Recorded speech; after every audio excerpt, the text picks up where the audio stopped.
नमस्कार मित्रांनो, एखाद्या दिवशी तुझं पण मन दुखेल आणि एखाद्या दिवशी तू पण माझ्या आठवणीत तडपशील. भलेही तुझ्याजवळ सगळं असेल, पण तू माझ्या प्रेमासाठी तडपशील आणि तुला देखील जाणीव होईल की तू काय गमावलंस.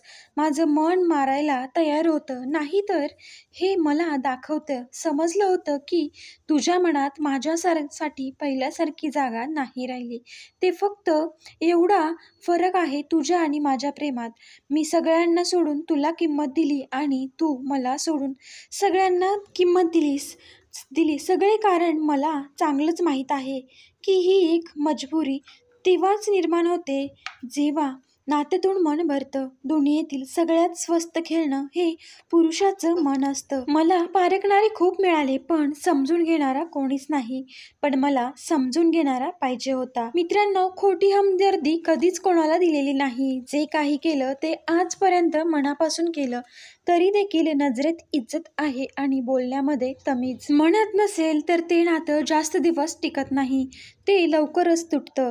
पण तुम्हाला एकटं राहायला सवय लागलेला आहे, म्हणूनच तुम्हाला असं वाटून घ्यायचं नाही आहे की ती तुम्हाला आता तिरस्कार करते. पण आता जाणीवच झालेली आहे की सर्वजण स्वार्थी आहेत.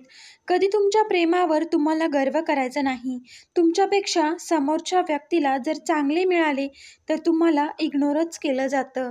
तुला खूप कारणे मिळतील माझ्यापासून लांब जाण्याचे, पण तुला एवढं लक्षात ठेवायचं आहे की प्रेमामध्ये प्रत्येक वेळी तुला फक्त माझीच आठवण येणार आहे.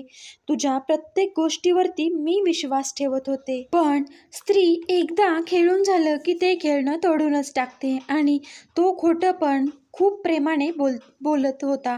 तिला जर या दोन गोष्टी न मागता देत असाल तर ती स्त्री कधीच तुम्हाला सोडून जात नाही. हे बघा, ती म्हणजे तुमच्या प्रेमामध्ये तिला स्वातंत्र्य देत जावा आणि विश्वास ठेवा की ती स्त्री तुम्हाला कधीच सोडून जात नाही. मित्रांनो, तुम्हाला ही बोधकथा आवडली असेल तर नक्कीच लाईक, शेअर आणि कमेंट करून सांगा. तसेच